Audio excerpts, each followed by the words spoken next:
都響度啦。紅色波衫係香港隊啦，藍色波衫係尼泊爾嘅。兩邊嘅門將都係兩隊波咧，就代表次數最多嘅紀錄保持者啊！一邊係嚴鴻輝，一邊咧就基倫林寶啊！我賽前有一個咧就默哀儀式啊！我悼念咧就早前不幸與世長辭嘅陳苗女士。我先見到就講多一次機會先啦！今次嚟自呢就肥棒啊彭利娜起腳喎。咁啊呢一個波就係有一個教球嘅衍生出嚟㗎，咁啊掟埋嚟啦，米高線後，咁啊可惜啊最後就肥棒將個波係射出。另一次都係肥棒機會啊嚇！咁啊跟手呢個嘅罰球同樣都係佢啊，但係個處理就真係麻麻地啊！另一次機會咯喎，莊健有費蘭到啦，右腳不過好靚 through 波埋去，益晒呢邊就余子南啊！可惜右腳狂抽就啱就抽高咗。咁啊見到余子南嘅入切嘅時間咧，稍就叫做早咗啲咁多嘅啫，啱又要褪翻出嚟再射咧，就真係叫做係食咗個波底，冇辦法啦。咁啊跟手亦都見到祖聯奴有一個叫稍為叫做係中距離嘅施射啊，但係可惜冇乜角度啊。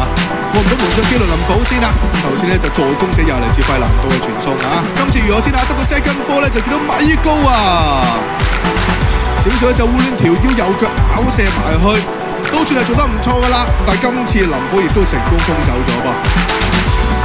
咁啊可惜啲啊，呢個波就爭少少嘅角度㗎咋。如果你話射邊啲咧，絕對有嘅機會啊！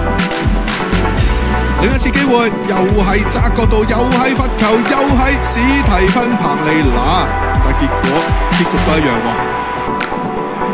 咁啊喺上半場就係0-0咁啊結束咗啊！咁啊下半場方面咧，其實就香港隊都有啲改善嘅。咁啊開賽嘅時間咧個速度係稍為叫做快咗啲。呢個波陳俊一個罰球扯埋嚟遠處，可惜啊！咁啊亦都係俾對方門將啊基倫林寶咧將個波打出去底線。佢即係都換多啲啦，唔同嘅生力軍入場噶啦，包括初次代表香港隊嘅呢個洛迪古斯入嚟啦，另外就吳宇希啊、陳俊樂等等啦，都係就同一時間後備登場，都希望咧就爭取到呢一場賽事一場嘅勝仗啊！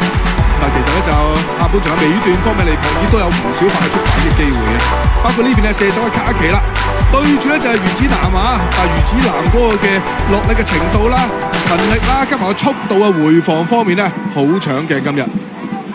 咁啊，稍就真係喺個進攻方面咧，似乎就唔係太多機會俾到佢啊！好似呢一下嘅左腳射咧，就似乎有啲撳死咗。嗱，佢咧叫做係有一啲嘅膽識，能夠可以係挑戰下對手。好啦，仲有一個咁嘅頂位置嘅罰球嚟自費蘭道，左腳驅射龍門左手邊位置啊嚇！但門將就冇判斷失誤嘅嚇，都叫佢輕鬆將波扶翻走先。尼泊爾嘅角球攻勢如何先啊？嚟自就文尼拉馬高波笠到埋去遠處位置，褪翻轉頭，再嚟一個獅子搖頭就嚟自塔曼，但係頂中咗波底啊！不過呢個波塔曼如果處理得好啲咧，有啲機會嘅，真係嚇。唔再講隊啦，下半場好多罰球都嚟自準路線右手邊嘅，結果就正之間啦，中間混戰之中篤射埋嚟自洛迪古斯就唔成功。仲有多次機會都係差唔多位置嘅罰球啊，都係頭先個下嚟嘅，但係呢下就啱啱會調走咗啦嚇。咁啊，其實喺下半場方面咧，就尼泊爾喺嗰個自己嘅後半場嘅犯規次數真係明顯係多咗好多啊！加埋呢邊余子南嘅突破添啦，咁啊搏到對面就文尼拉馬嘅落腳，結果文尼拉馬2黃1紅係被逐離場噃。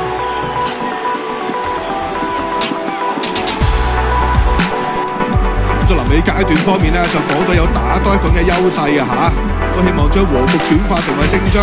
吳宇希犀利啲腳法，幾秀麗啊！我即叫翻埋又係過到林寶咁解。冇辦法啦，因為始終個空間有限啊。但係呢兩下嘅個人嘅技術咧，就真係都係反映到呢個小朋友咧，真係有啲能力㗎嚇。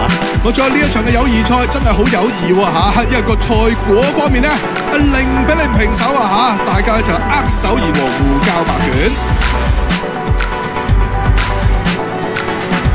好啦，睇翻咧就全場嘅統計數字先啦。咁啊，香港隊就有10次成為4次中籠啦嚇，尼泊爾咧就3次。